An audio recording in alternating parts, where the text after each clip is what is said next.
Welcome to another episode of Tell You First. So Terence, I'm sure you have been, you're a fan of hawker centres lah. Yeah. Right, but do you understand the history of hawker centres? I basically I just come and eat lah. That's all I know. You just I come know. and eat lah. Yeah, that's the history of my diet. That's it. So today I'll be educating you on the history of hawker centres, just like how I'll be educating our guests on the history of hawker centres. Oh, really? Yeah, because I've done all my research, and our guest, I'm sure he would find the info useful. And he is none other than culturepreneur, Kf Seetoh. Yes. Street food Street food culturepreneur, and culturepreneur. I I'm messed so that up. excited to learn what you guys have to share with me because I'm still learning. How nervous are you, Haresh, about what you're about I to mean, present? that's why today I told you beforehand, I was like, okay, I need a bit more time to research. And I already told Seetoh before this, like, okay, if I say something, this is all I could find, like, okay, online. AI, it was used to, put some stuff together, but I tried my best to dig into whatever I could find. But there will be some stuff that I have no clue about. Another online. I'm not online. I'm on site one. No, that's why my dialect so good. I speak to all the Hokkien people, Teochew people, and ask them, and you get really really fantastic stories. But there's no way I could go back in time to the 60s and 70s. Now lah, before all these oldies, they move to their next phase of existence. You can talk to them. They have fantastic stories. I tell you. Yeah. So this one is like meant to be like an overview lah. But I mean, when I was doing this research, I found it interesting because I know that hawkers move from the streets to hawker centers, but there were things that I learned also lah, which I'm sure you have covered before. Maybe. But I need to educate Terence lah. Oh, yes. Because This is of the three of us, two of us are very well informed, but Terence is clueless. Yeah. So if I could ask Terence, what would you define even the term hawker? I think someone who's a specialist at one type of cuisine and cooks it without any frills and is able to serve mass market. Yeah. That sounds like AI. Study too hard. That's the answer. This AI Gen A one, not even Gen A, Gen AI. First version, the first version. First version. admittedly. So for Seetoh, for you, if you could define like the term hawker. Hawker, according to the British, are people who hawk their wares and goods and food on the street. That's why this government named them hawkers. Got nothing to do with food. Hawkers also include people who sell used socks and pens and your phone covers. Back in the day, no phone cover. They sell pen, pencil, rubber, all this on the streets, right? They're hawkers. So that's why if you look at a hawker center, it's not just food. If you look at the other side, they also sell things, right? Now they sell phone covers and whatever, all the daily brooms and all that. Those people are hawkers too. Full marks, Seetoh. For Terence, 0. Okay. So there's an official definition lah. No, so Hawker. if you look at the history of hawkers, if you just indulge me for a minute, basically in the 1800s, Singapore set up as a port. There were a lot of migrants, right? And there were people who came and they were looking for income lah. Yeah. And like what Seetoh said, there were people who would sell anything. Like basically, if there's something to do, a service to offer food, it would be deemed as a hawker. Okay. Which is why the initial hawkers, the term the official term is they were itinerant. You know what that means? I have no idea what that means. No. Basically, mobile. Okay. No license, no license. No license, mobile. Itinerant, anyhow sell, anyhow come, anyhow go. Yeah. So even the wet markets, they sell fish, meats, and all that. Back in the day, they were on the streets. Yeah. I've seen them. I grew up in the 60s or so. Also, even before they got relocated. When they on were the street, the original itinerant hawkers. Yeah. So that's why today the government separate lah. Okay, you sell vegetable, meat, seafood, okay, go there. You this part of the hawker center. You sell things, you go to this part. So our hawker centers are actually 3 parts. They sell things, they sell fresh goods, and they sell food. But when you were growing on the 60s, 70s, like were they called like hawkers already? Even those on the street, was there the term for them? Hawkers? No, I never used. Oh, really? We just because So you don't remember the term hawker being used when young? Too young at that time, I never learned English. So my grandfather, they were just on the street, gai bin, jie bian, hit out here and there. So the hawkers came about, when it became more official, hawker centers came about. It was much later. I see. But I mean, good, like in the 1800s, like what Seetoh said, people on the street. But in the 1800s, there were apparently stories of people with their cows, right? They just bring their cows, you need milk, they squeeze on the spot. Oh, really? Correct, Wow, correct. fresh. So it was literally like, now the closest equivalent is what? You sit in a dim sum restaurant, the old auntie come with a cart. It's not like the whole of Singapore, or like where civilization was, people were just moving about, cooking. So it sounded very vibrant. Wow. Yeah. Okay. But There's only one pushcart dim sum left, by the way. Oh, is it? On the Red Star. Red Star. Oh, Red Star restaurant. Back in the day, they will pull their cows and their buffaloes around, and then you get buffalo milk and all that. Really? That's why you get Buffalo Street. That's where all the action was. Did you see the buffaloes? No. Oh, you didn't see. By then the buffalo's gone already. That time we live not too near Little India. Okay. That time, there was, you really see the segregation, the Chinatown people, the India town people and all that, because the British must conquer and divide, right? Yep. Now there's so much more integration. But Seetoh, I have to correct you there, Seetoh. The term hawker was actually even in as early as 1903. It was a term used by the British because it was a growing problem.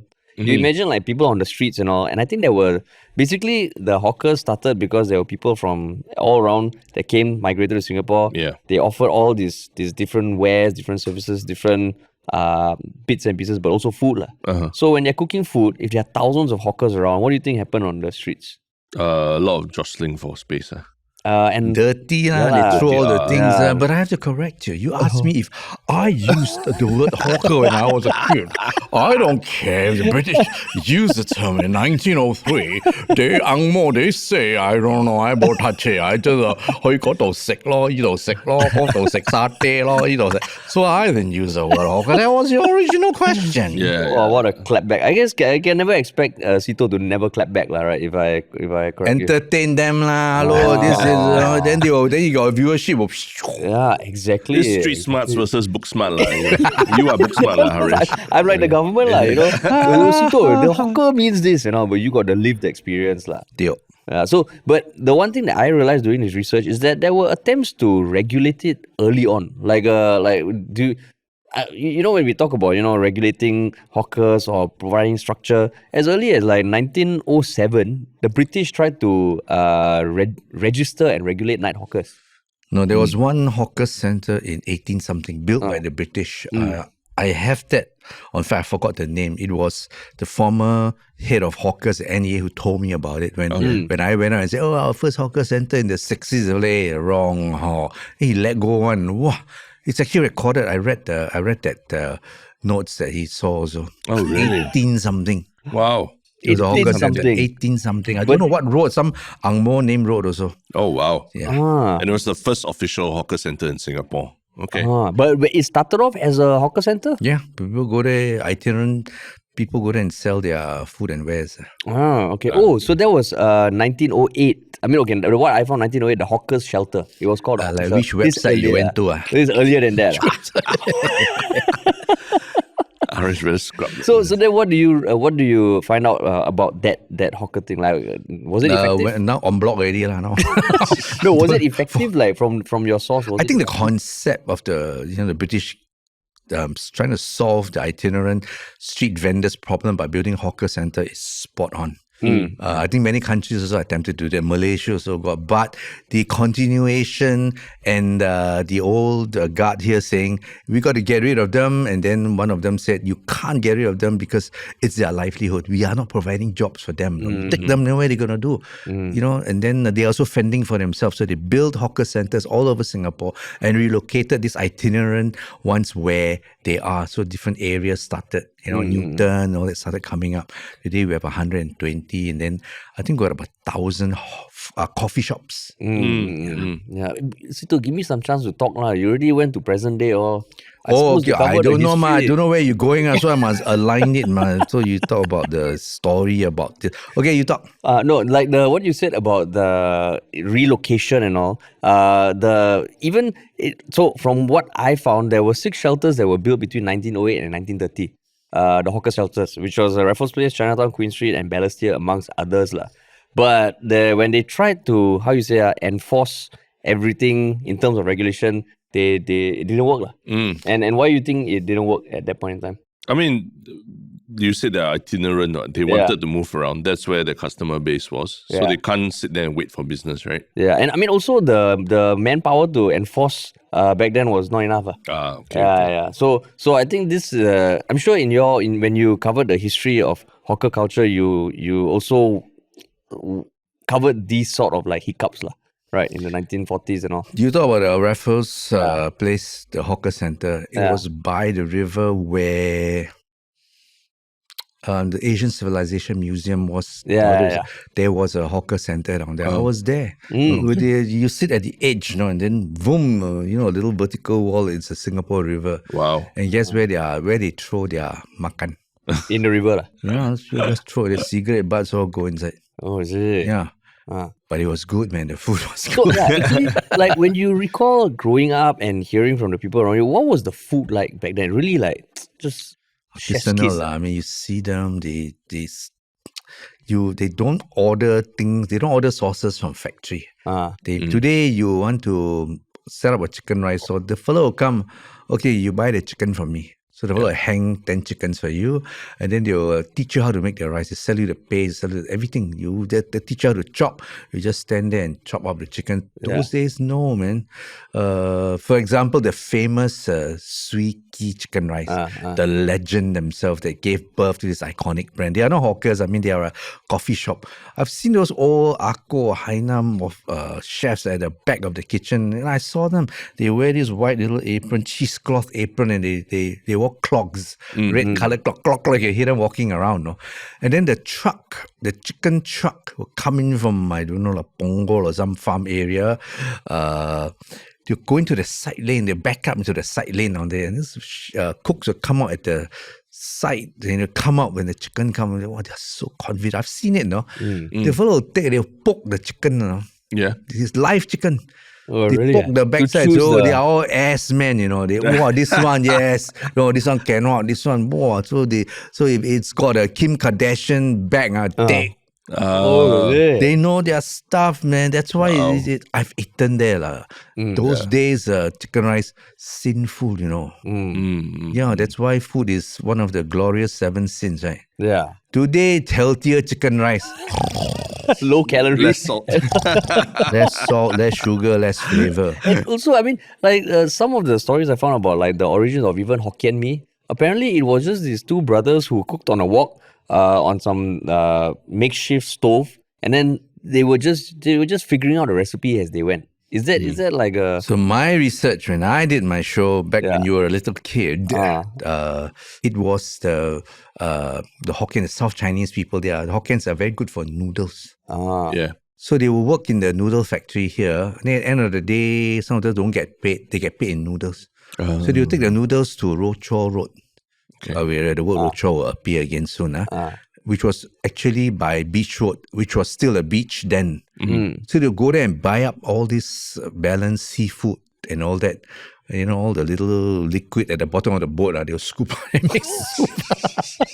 So it's so good. No, so they'll cook a stock, and then they will fry the noodles into it. That's why the original name for Hokkien hae mee was rochor mee. You can ask Akong Aye. Rochor mee or sotong mee. So they didn't They have don't call it prawn mee, they call it sotong mee. So it was not a recipe or anything. It was just cobbled together. Temba. That's why it's a truly original Singapore. Wow. China also don't have. Maybe they have now lah. Yeah, when I read that, I was like, oh shit, that's insane. Which website you read? I'll But ask but you. the I idea of should it, give you my source list. lah. but the idea of calling it Hokkien, why is that associated? Because the Hokkien are known for Because- noodles. Okay, got it. No, so apparently those two brothers, they worked at, I mean, they used to do it after work. So maybe the story does line up lah.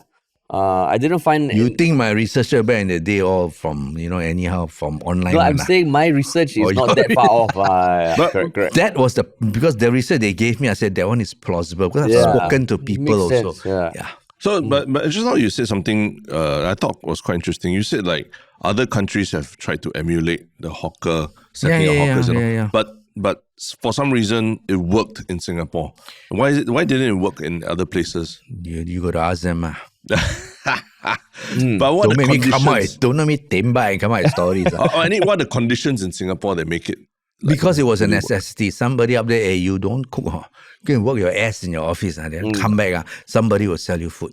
Because they don't want people, I got to go back and cook for my children. No.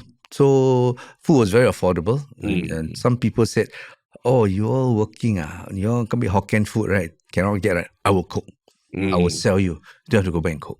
I see. And I mean, in terms of the immigrant population in Singapore, it's quite significant also lah. Okay. So you had people who brought with them other cultures, other somewhat recipes, but also seems like the influx of migrants, the capacity for people to live, right, was not there lah. So by living on the streets and all, then it became like public dining rooms lah, essentially. That essentially they offered to other people lah. The original al fresco dining culture. Exactly, Culture. yeah. You sow what you are, eat what you are. Okay. But you were asking about what were the conditions for Singapore, right? I mean, if you think about it, 1903 was the first attempt at regulation, and 1960s was the really the concerted effort to move hawkers. It took like 60 years. Okay. And some things had to happen in between. There was one big thing that happened in 1965 that really changed the game in terms of highlighting the priority of making these hawkers have a sustainable place to work. Can you guess what was that? Independence of Singapore. 1965. That's what I also would think, but no, it was a typhoid outbreak.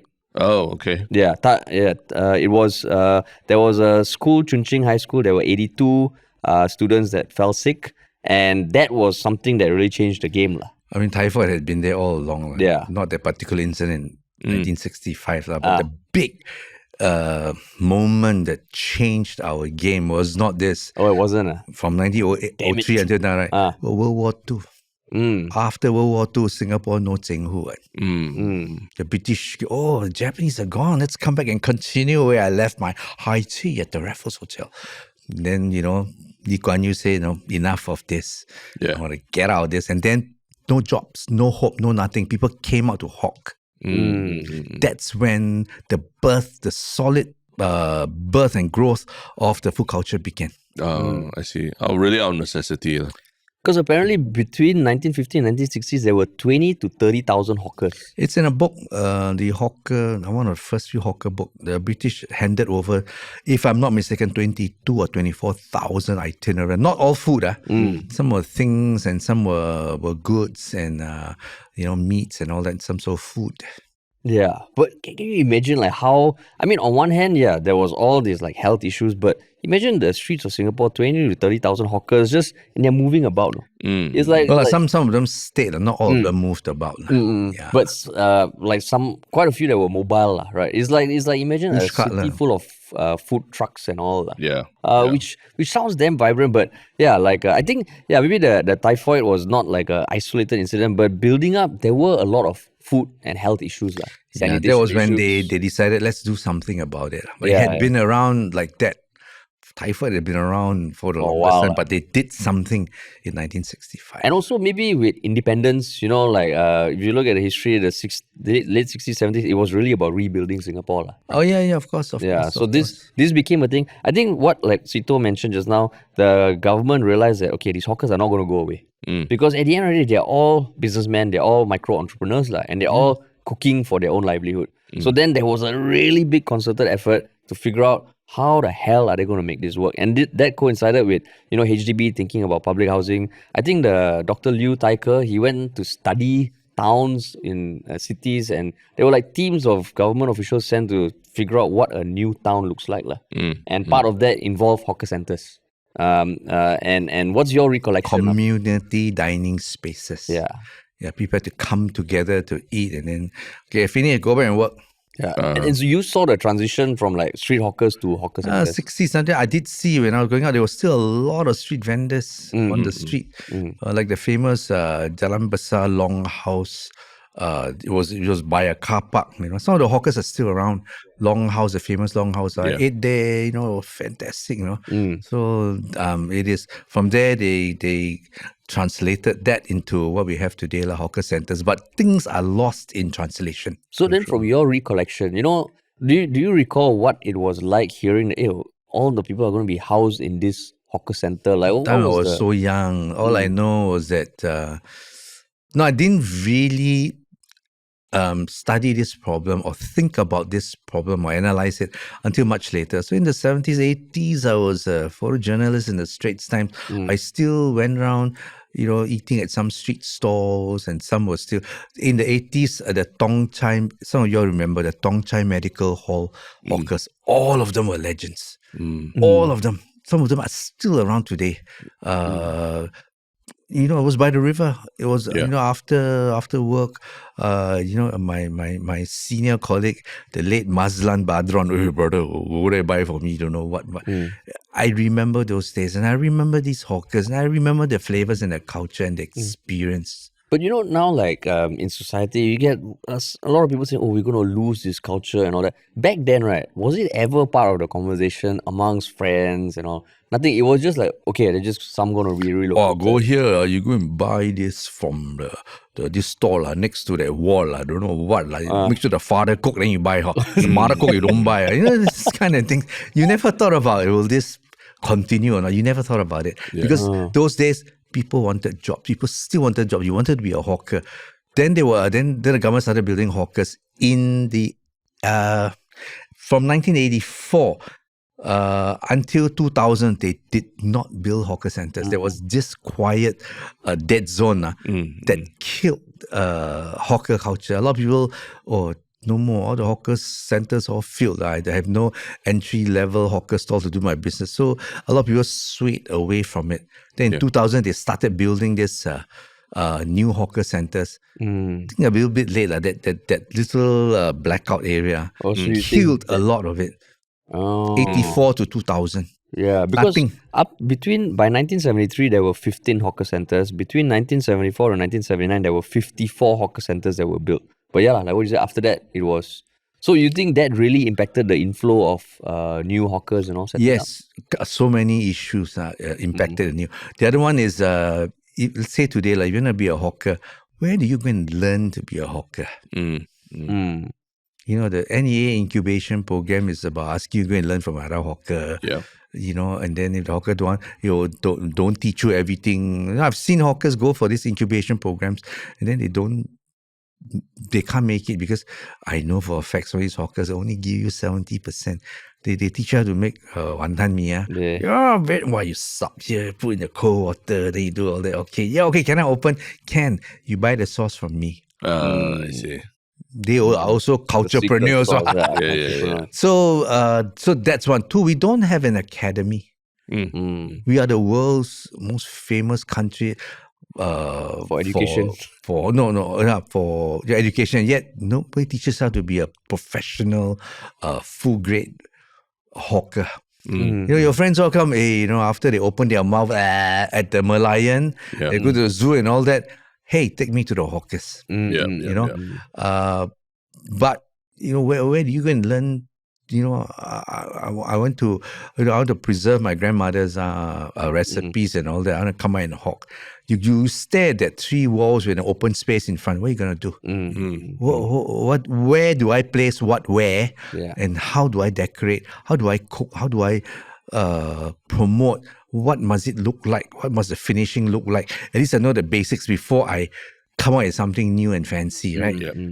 So all these kind of things, it's a big problem. If you going on in the future, the the rate of entry into this will just diminish, and you see a lot of dishes disappearing because they are just too difficult to make, and nobody teaches you. And I mean, I think that's something that as a society we've been grappling with the past decade or even more than that. But you know, do you recall? You know, when you said in your older, you look back and you did a lot of research. Did it feel like in the 70s, 80s there was a concerted effort that okay, hawker culture is really part of society and we need to relocate it? So even back then, with all the new hawker department formed in the government and all this kind of thing. Listen, NEA hawker department is about hawker centers. The floor, the roof, the ventilation, the bolted down tables and chairs, your food handling, hygiene, make sure everything is clean, no raw food touches the floor or something like that.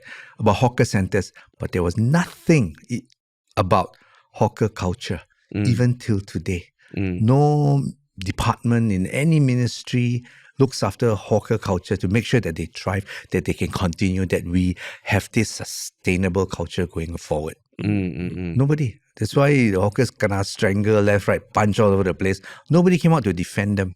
But would you say that the concept of a hawker center itself was a good thing? Like It is. it's a good thing because I mean, looking apparently even the people within HDB that were tasked to build hawker centers, they really tried to think about how much space do we need between tables for people to move. They tested This is about hawker center. Not hawker culture. But the structure in some way helps the culture. It is. Right? The culture, the new ones, you go to Woodley Hawker Center, damn nice. You see the ceiling is so high, big ass fans, and they have a bathroom. A shower room for the hawkers, no? Because they tell you don't go home, you shower here, and you continue working, so you smell good for the evening crowd. Good, it is good, but hawker culture, that's a different story. So that means you what you're saying is between the 80s, 90s, the how you say the blossoming or the growth of hawker culture kind of stagnated, is it? 84 to 2000, it's just Because, kaki, just I mean, aside went flat. from the lack of hawker centers being built, like what else do you think contributed to that kind of like flatline? I mean, in the 80s, we were industrializing, we were getting known, the world was noticing us, everybody wanted, I remember the term knowledge society. So everybody go for knowledge. They wanted better jobs, office, that kind of stuff. So people look away from hawkers. And what happened if you were a hawker in the 80s, pre-85, and you were say 20, 30 years old, by the time you enter into the 2000, then there was no succession program, right? So when you were 30 years old, you reach the 2000s, you're already 50, 56, and then today you are 60, 70 years old already, So that will fall. And from 2000, when they started announcing, I think it was Dr. Vivian Balakrishnan, who was NEA minister on top. I said, we're going to do all this. Still, it was about hawker centers. And so I did mention, the first thing I mentioned, you build new hawker centers, but where are the new hawkers coming from? When you say about training hawkers, right, is that, then there's an element of, obviously training how to cook the dishes, but how about the business side of things, like running a store, you must able to make include profits from it? Is that it must include? To me, if I'm to build up an academy, and I can't, too old already, you have to first learn about your culture first. Okay. In Singapore, the CIMO culture first, and after that, learn. These are the dishes. Then you look at a hawker center. This is C, this is M, this is IO, and I see. And these are the newfangled ones. These are the born and bred in Singapore dishes, and these are the modern ones. So you understand. Okay, now I know where my country came from. So that's why the food culture is like that. And then after that, now that you know the culture, cook it.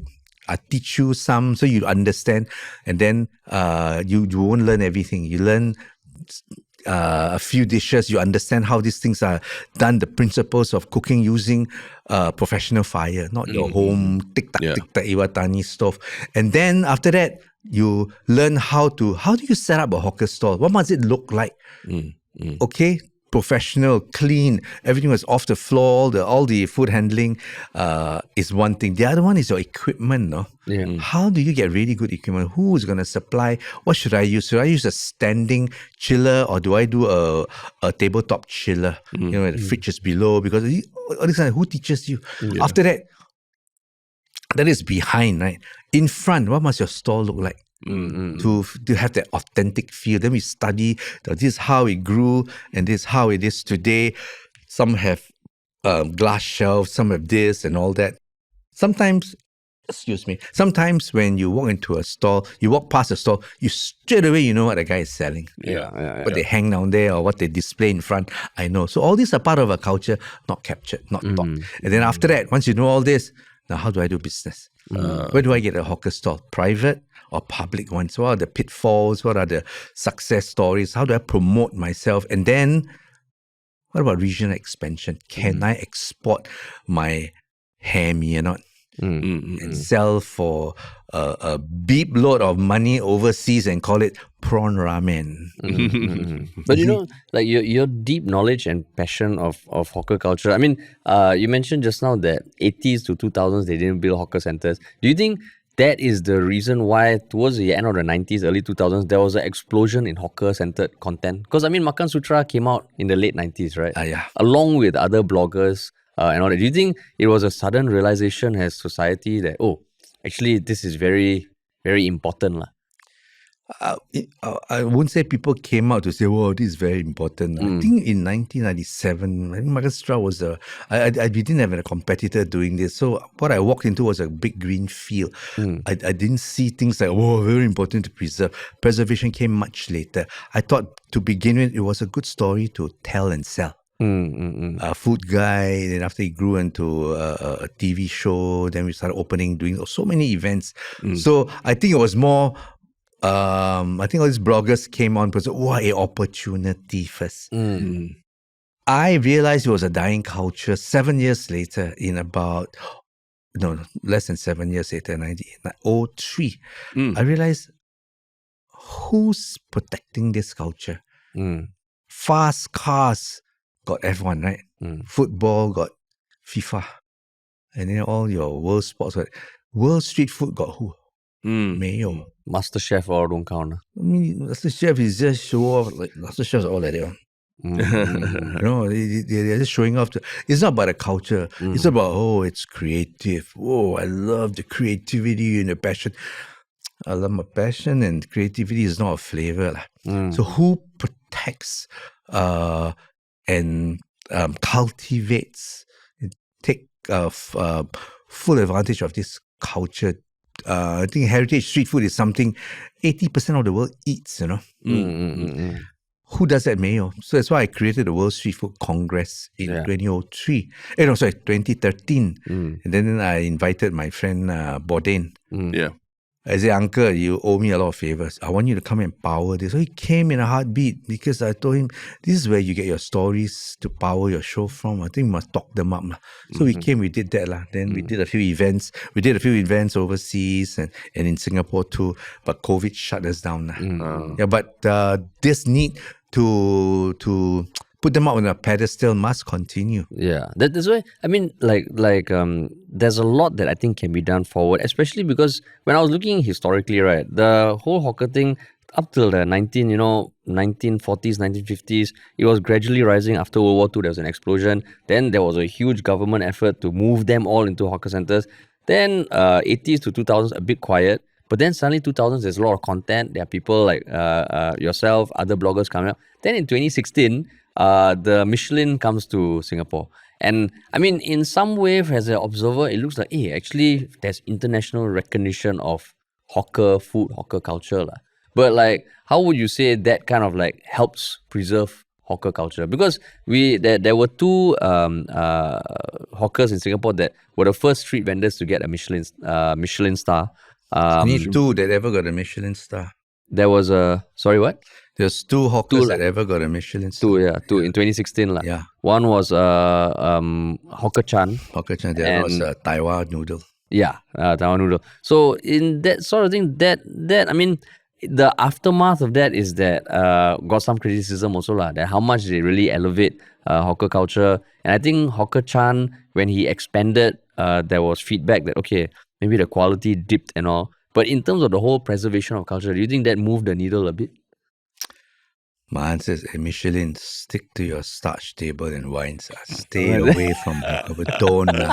If I can say French bad word, I will. No, don't make me go France and go and rate your Ang Mo food. Why the plate so big and a little bit thin? Then the sauce must have one circle. Why like that? Don't. They are not the best people to do. So I look at their rating over the year. I think it's more a curiosity by now. I think the buzz has disappeared. Used to be they got big events, they got this and that. So now they just every year release, I don't know, 20, 30 names and that's it. So you think that does almost more harm? I think there's ever been asked of the government, how does paying Michelin, we pay them to come here and rate, it's not free, unlike Makansutra. They ask the government, how does this relate? GDP happening now? No answer. Fame does not equate to GDP. So and then the people will know, hey, we know where to eat. We don't need... So you think it doesn't really capture what makes hawker culture special? Stick to their restaurants. Their restaurants get a bit more traction. Yeah. And then, come on, the world's greatest street food culture, hawker culture, you mean you only can get 1 star? Where are your 3-star hawkers? Even in Thailand, only got one, Jai Fai, and she's kind of retired. Like, Terence, do you remember when the Michelin star came to Singapore? Like what, as you know, like a consumer of hawker food and all. Do you remember where it was a big thing? Yeah, there was a lot of buzz initially, and I think people were, oh wow, finally getting validated by the foreign media and everything. But I think over time, like what Seetoh was saying, like I've gone to try some of the Michelin restaurants. I mean, Michelin. Don't say it. I won't say it. It's still delicious, but again, yeah, like what you say. Michelin has its place, in the starch white tables and it's more all novelty today. Yeah. And so, people, Singaporeans, we kind of know. If we wanted really to promote our hawker culture, which makes every traveler and tourist landing in Singapore look forward to, why don't we even have a hawker event? Like a hawker's day or a hawker's fiesta. For example, if we put 100 of Singapore's best hawkers in one place, all the airplane ticket all fully booked, okay you can land in, you put in our music, our craft, our artisans on there. Wow, one Singapore hawker day, Singapore, all this culture and food to come together. You get all the best in one place. I've seen it happen overseas before. When they bring a Singapore day to London or New York, then they bring a lot of good hawkers in. Singapore day, I did 7 or 8 years of that. It was fantastic. It was great. I've been to one. Yeah, it was great. It's amazing because it really is like the best of the best. The people overseas, so the stories we did, I think it was after the first or second one. So usually what they did was they will do, it starts at 11 o'clock, right? So then you have the stage and the hawkers, right? Yeah. Then the whole San Leong will go there, some people will sing and all that, right? And then the hawkers will start selling. Nobody went to the stage. Everybody straight away go to the hawker. Food, And they will perform. They will perform a bit louder. Oh, listen to me. And then later on they realize, okay, people makan first. Then the show started a couple of hours later. So it was that big a draw, Because I remember when I went to it in New York, I don't know whether there were, I think there were Singapore restaurants already-ish in Philadelphia, New York, but the taste of a prata it was a summer day. Wow, it was magical. It was Heavenly, right? Yeah. But I mean, that idea of hawkers being exportable to the world, right? Like, that's something quite surprising to me when you say about the teaching the hawkers, the culture and everything. You're saying that teaching them about exporting the food out there as well is important. Well, like, did you from the start see that our hawker culture is exportable to the world? From day one. From day one. We can eat ramen, they can eat char kway teow also. But it's so varied. Then like how like Japanese food, we already know what is like sushi, ramen. Yeah, because it's so boring. Those few only, right? You can do a line of a nice prata, a Muslim Indian chain. You can do it like a Chipotle style. You go there, and then you got a glass window. You see the guy flipping behind, Yeah. and then there's this mutton soup pots and all that. Wow, people see, to see the guy stirring that mutton pot over wood fire and pouring in there, then give you the baguettes to dip your thing. Yeah. It feels so comforting, right? We don't tell that story enough. We don't sell that story enough. So when I brought the hawkers to Urban Hawker in New York, all the hawker, hey, Seetoh, what should I call kopi C? Call it kopi C, Don't say it Arabica with coffee. Don't say kopi C. Put that sign down there. You can have a little line to explain it. Then later on, you see, you will just say right in front of me. The those that have never been to Singapore, some of the Angmo, those that have never been to Singapore. Kopi C Sudai, please. Sudai. It's like we've all become accustomed to espresso, latte, Those are their invented nonsense. They can't give it to us. Cappuccino, you can tell the Italians, they behead you, I tell you. Latte. But how about the Latte is milk, the food, the names, yes, but how about the affordability aspect of hawker centers? Does that need to be? Hey, we are selling chai and mee, my chicken rice stall in Urban Hawker, $18 in Brooklyn also. That's the price. Of a rice. It's almost like a rice bowl, right? The rice we bowl give you price, everything. To them, it's like starch, protein, vegetables, soup, complete. Yeah. 18. It's normal price. They pay. They line up for it. Here, for 50. Wow, you're what? And then they got these sites going to the budget. Budget meals. Budget Somebody goes, hey, these are the cheapos you can hire in Singapore and pay them under $2,000 and go and make them work like a. So they should pivot as a hiring portal. Yeah, these are the cheapos. Yeah, they are willing to. We also should do that. I tell you. So then, what about something like the UNESCO nomination? Because that happened in, I think, as early as 2010. 2018. The work started to consolidate. And So 2018 Moi was submitted, invited by the National Heritage Board. Seetoh, please come for a focus group to discuss about what we can UNESCO-fy. That was years before 2018. 2018 itself. 2018 itself. Okay. After we got the botanical gardens, I think in 2016. So we wanted another one. So of course, they got different commentators and advocates of different crafts. Some say architecture. Then some people say Nonya food. Violet Un was there. And you say you invite me. What you want me to say? Sports. So I say hawker food lah. No, I didn't say hawker food. I said hawker food culture. And then you can see the pivot to me. What? How is char kway teow or chicken rice? How do you UNESCO that thing? So I said, I didn't say hawker food. I said hawker food culture. Our affinity, our relationship, how the government made this such a daily aspect of our life, and the stories behind where these people came from, all this build up. I can give you a simple story. You can travel out of Singapore 1 week, you come back and you want to eat bak chor mee. You want to eat soup tulang or roti john already. It's culture.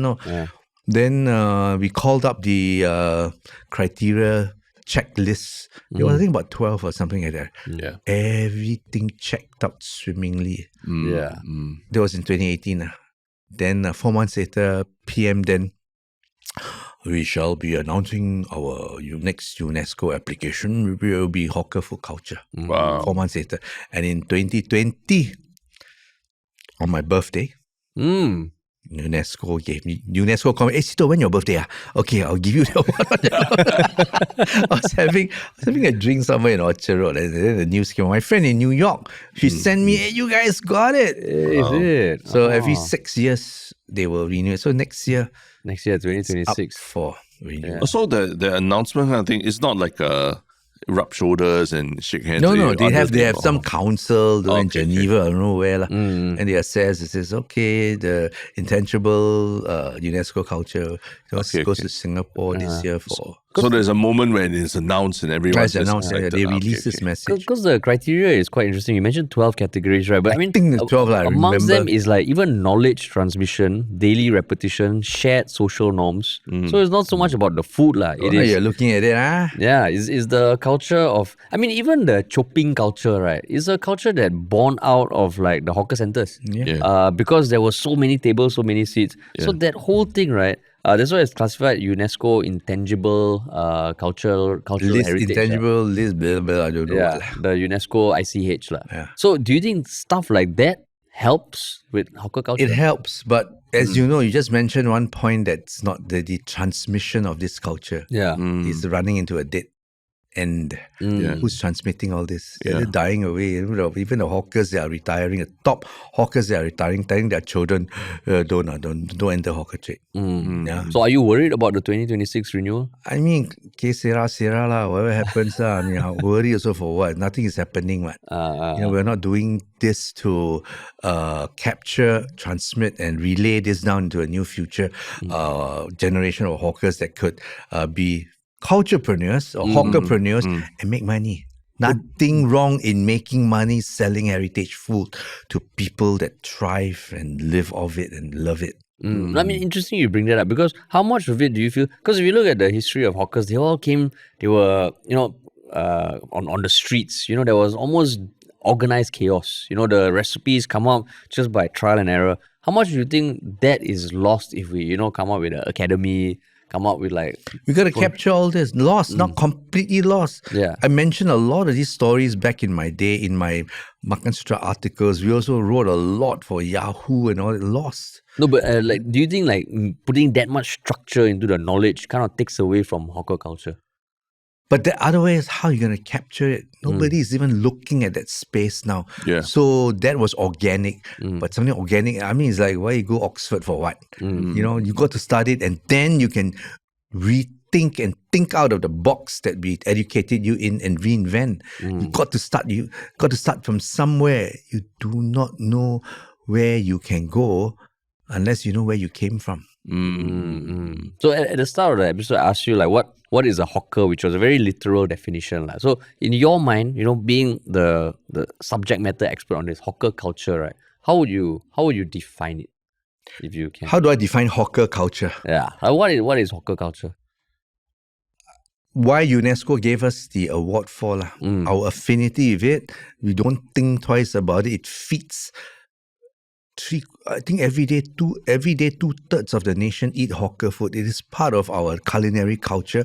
It identifies who we are. CMIO and the new generation, and how there's a tripartite, right? The government, the people, and the industry. There is a hawker industry that provides for the hawkers, That one is thriving. One hawker says, you give me 30 chickens a day to sell. You know how many chicken rice hawkers are there?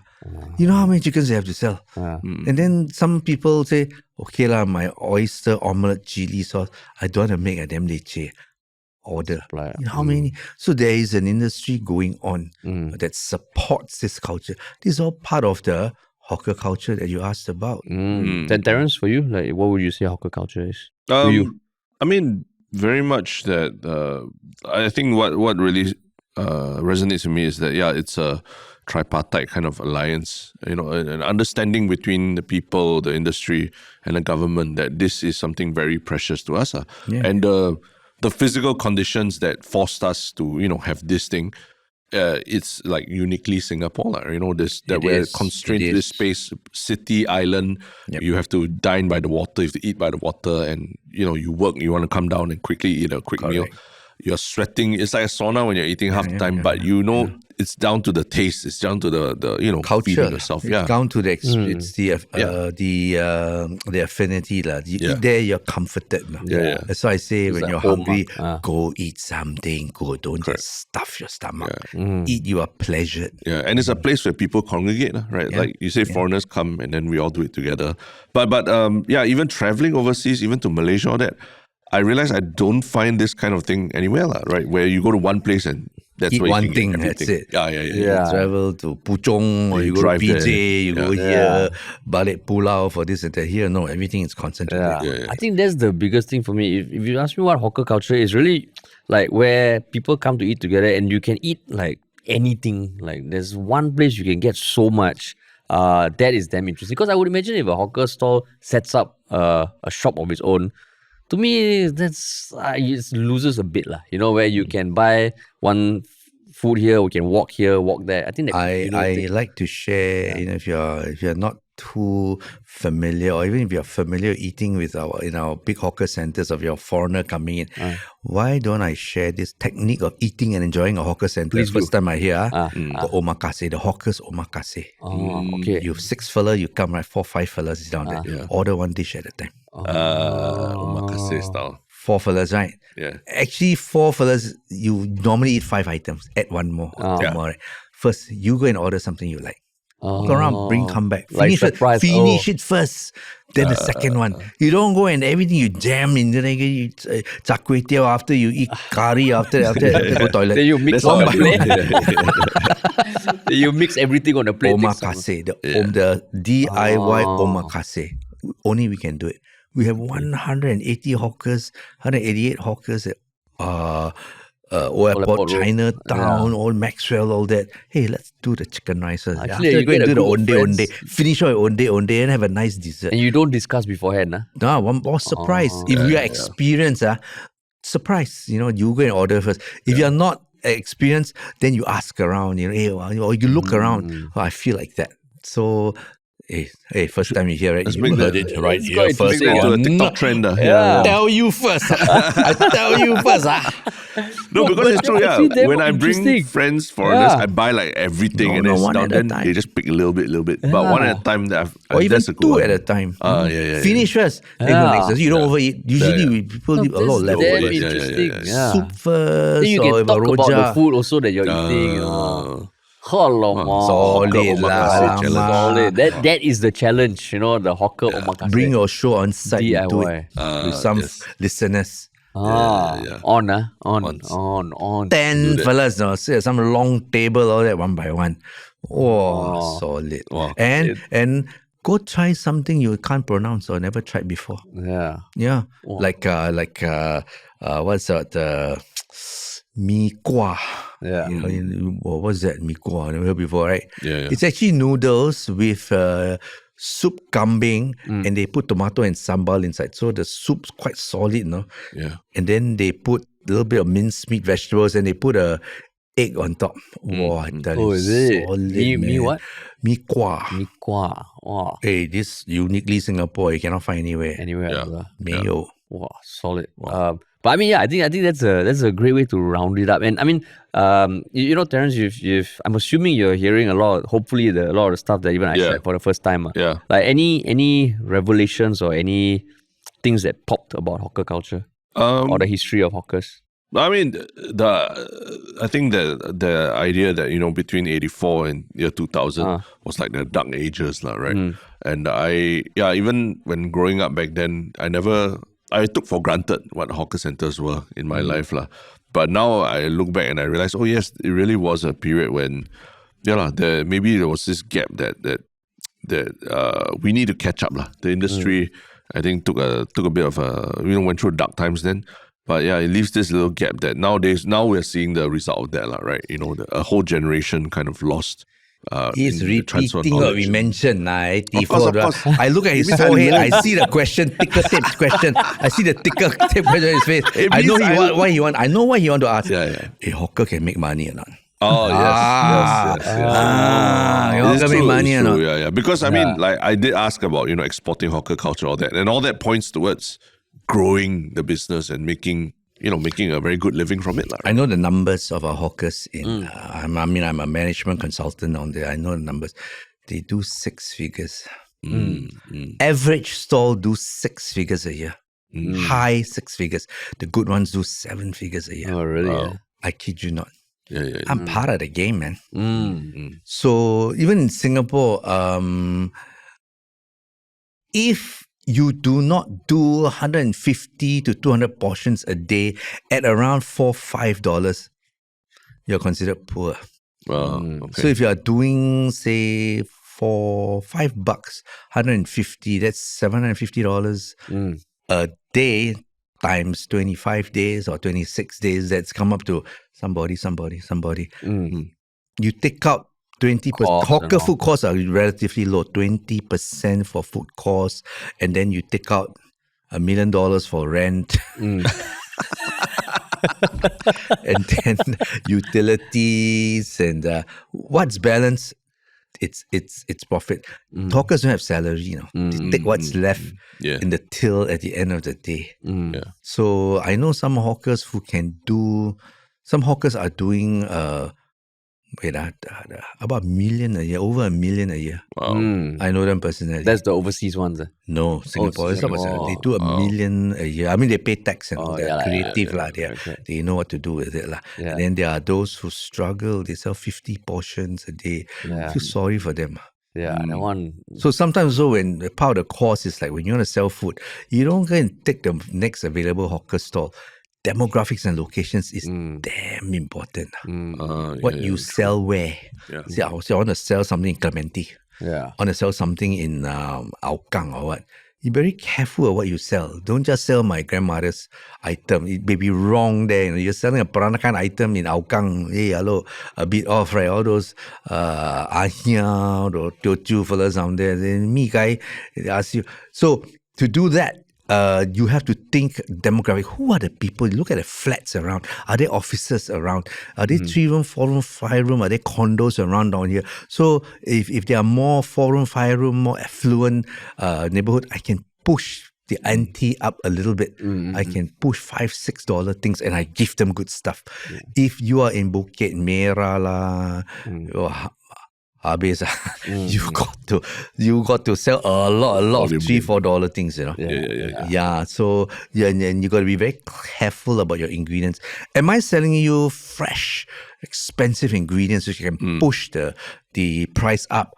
Or do I need to be creative with flavors and sell you a load of starch and frozen meats and dried goods? Yeah. So these are things have to come into play when you go out and do that. Which is why we so need a hawker academy, right? Yeah. I think building off that, like what stuck out to me, just trying to look back at the history, is that it really is a science, and like there's so many elements, and we have seen it once in the 70s for whatever the circumstances were. It was a concerted effort to make hawkers sustainable, and there was infrastructure, there was in some way knowledge transmission, knowledge capture. And whenever you hear now, oh, it's an eventuality that's going to fade away, I don't think so lah. Yeah. And I think that there structurally, policy wise, there are things that can happen if we really want to, and we need to will it into existence lah. I mean, hopefully with we've seen it happen before. I don't know whether it'll happen again. I hope it happens again, where it really is, it's seen as something that is part of our culture and not something that is just going to fade away lah. We should celebrate this more. Yeah, and we are, last year SG60, a load of events, left, right, center, all that. I was like, why didn't we create one event that we can really call our own for the rest of our life, that the whole world will talk about it, like Coachella in LA, or all this South Beach food festival and all that. Why we don't have? We don't even have one event for off and by the people. We have Chingay, but your friends are excited to go Chingay. It's like, and it's gonna get a Unesco soon. Not really. It's a government event. It's not really us. Nobody tell, oh, hey, let's go and climb this wall and go and look at the wall, the dancer and all that. We really need one of our own. We do have, we do have. And amidst the food, the music, our local bands, our local artisans, and everybody should be speaking English that day. Or the bands should come out and say, "Walao, this one, I sing last time, I want to sing again. It's so shocked." That's the dream lah. That's the dream lah. No, don't call it a dream. It can be done. You need the willpower to. It's not rocket science. That's why you're a culturepreneur. Culturepreneur. And I mean, you already gave our listeners something that they can immediately, action on. Like the Hawker Omakase. Look forward to go and talk to your MP. Hey, why don't we do it? You know, if there's any leader, any organization that comes up and fronts this, The Hawker Omakase. you know how you mean the Singapore festival? event, a Singapore event. You know how popular it's going to be. Everybody's going to stand up. They look forward. No, hey, my hawker down there, my favorite hawker. No, they go to one place at 100 hawkers. Don't even say 100, like 70, 80 lah. Wow, one day eat 4. Every day they can go for a whole week. Yeah. Wow. Inspiring. I hope to see that happen. Yeah. Hope to see that happen. And I mean, you- hope to see the Hawker Omakase, more people doing it. Yeah. Yeah, the one is not event, it's an idea. an I do idea. that. So Yeah. just order one thing and you don't kanchiong. Yeah. Don't kanchiong. Because after you eat your first starter, say oyster omelette, your palate changes. Yeah. Correct. And now I feel like something soupy. Now I feel like something more fiber or something like that. Instead of everything you eat, really you cannot lao sai after that. One by one, follow your tummy, follow the palate, then it flows. Wow, nice. Then you finish off with arboling, or some nice fancy mango sago dessert, wow, ice kacang with vanilla ice cream on top. Wow, solid. So, I mean, hopefully to everyone listening, you heard a lot of things here, like the history and all for the first time, but you definitely heard the term culturepreneur and the Hawker Omakase idea first. Yeah, and so, yeah. thank you so much, Seetoh, for And coming on. you guys also realized that I learned so much from Haresh today. I'm glad. Yeah, that was my goal. His gift to me today. Yeah, last night I was terima like, kasih. I think Seetoh needs some help. I think. I do. Hey, knowledge is a sand hole. The bigger it is, knowledge is like an island. The more you know, the bigger your shores of curiosity. Wow. So many Poetic. The more you reclaim the land, the bigger your shore of curiosity. So hopefully I just swam up to one of your shores Correct. and like just give you some Correct, you nuggets of info. unloaded a lot of message and information. You just got buried in the sand, Haresh. I was just trying to stay afloat. But thank you so much, Seetoh, and to everyone listening. Remember, you heard it first on Tell You First.